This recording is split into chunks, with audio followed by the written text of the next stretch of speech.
Big Al by Andrew Clement. In the wide blue sea there was a very friendly fish named Big Al. You could not find a nicer fish.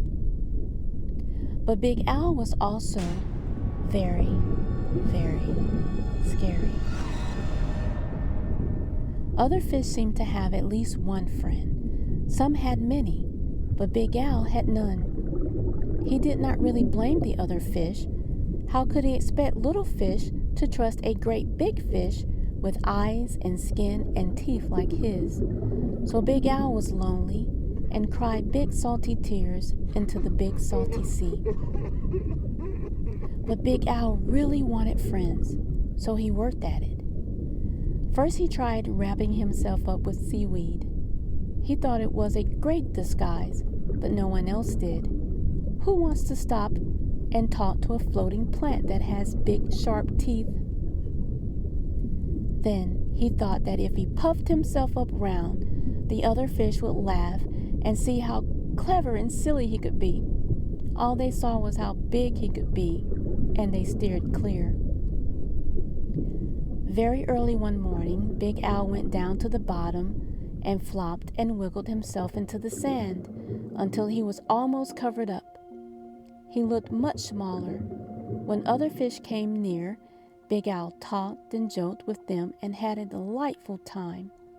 But then one scratchy little grain of sand got stuck in his gills, and he sneezed. When the clouds of sand cleared away, all the other fish were gone. Big Al even changed his color one day so he could look like he belonged to a school of tiny fish passing by. He bubbled along with them for a while, laughing and feeling like he was just one of the crowd.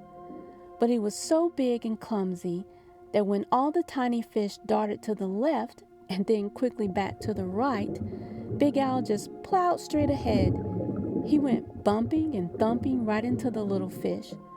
Before he could even say, "Excuse me," they were gone, and he was all alone again, sadder than ever.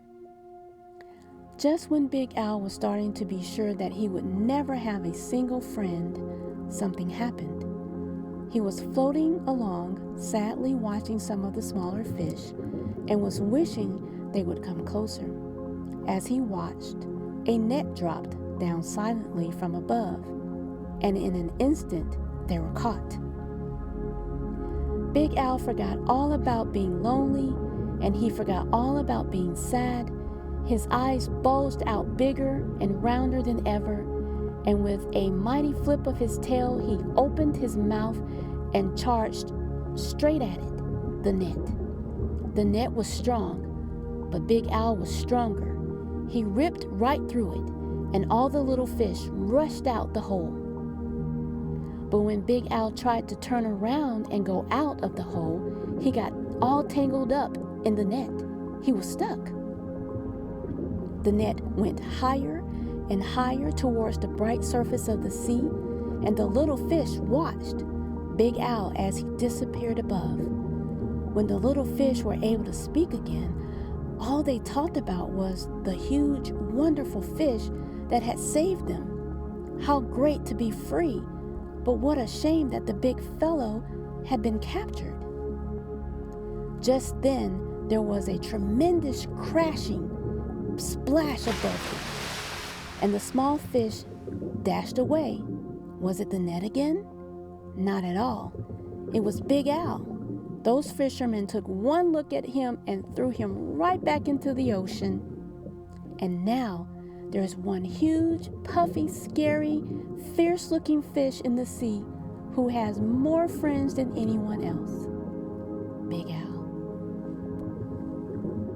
I hope you have enjoyed Big Al as much as I have.